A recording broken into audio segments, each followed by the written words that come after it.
été créé il y a 2 ans par Emeric, Simon et Ernest, 3 étudiants d'AgroParisTech. Ils sont partis du constat alarmant qu'il y a 9 millions de tonnes de plastique qui sont déversées chaque année dans les océans. Et à partir de là, ils se sont dit qu'il y avait un vrai problème qui est assez urgent et assez mondial.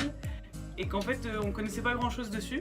Donc ils sont allés voir des chercheurs et ils leur ont demandé si vous aviez du temps et de l'argent, qu'est-ce que vous feriez? Et ils se sont rendus compte qu'il y avait un vrai manque de données sur la répartition des microplastiques dans la colonne d'eau et ils ont créé SeaPlastics. Donc cette année, dans la continuité des 2 années précédentes, nous allons encore une fois réaliser un échantillonnage de la colonne d'eau, donc entre moins 80 mètres et 30 mètres de profondeur. Et nous allons, pour compléter l'analyse, réaliser un échantillonnage de la surface avec un filet menta et du fond sédimentaire grâce à une benne à sédiments. Cela va nous permettre d'avoir une image complète sur toute la colonne d'eau, de la surface jusqu'au fond, pour comprendre l'évolution des microplastiques. L'ensemble des échantillonnages dans la colonne d'eau sera réalisé avec un protocole qui a été mis au point avec Marbec. Donc c'est une unité mixte de recherche comprenant l'Ifremer, le CNRS et l'Université de Montpellier. Ensuite, en parallèle, nous avons travaillé avec le CNES pour mettre au point la bouée Hypatia. Donc avec le laboratoire Tenom qui travaille avec le CNES, nous avons cette bouée qui aura des capteurs jusqu'à 80 mètres, donc 3 capteurs, un à la surface, un à moins 30 mètres et un à moins 80 mètres. Ces capteurs sont des capteurs de température, luminosité et salinité qui nous permettent d'avoir un profil environnemental au niveau des sites d'échantillonnage. Donc cette année, comme chaque année, nous avons voulu remettre en place le labo, le bateau de l'expédition et le bateau de l'association.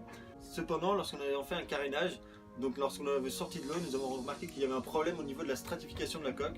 Donc de l'eau s'était infiltrée entre la couche de résine et la coque en bois, qui empêchait le bateau d'être totalement isolé de l'eau.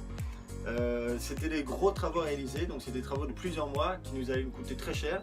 Et malheureusement, nous avions déjà des rendez-vous prévus que nous ne pouvions pas repousser. Donc malheureusement, cette année, nous avons été obligés de reporter les travaux sur le labo à une autre année. L'expédition 2019 est lancée.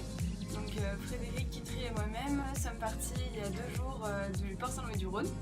On a commencé par 3 journées de navigation pour arriver jusqu'à Monaco, où nous participons à la Ocean Week. Pendant ces 3 jours, on a pu naviguer avec Perrine, la skipper, qui patiemment nous apprend la voile et on a hâte de continuer l'expédition.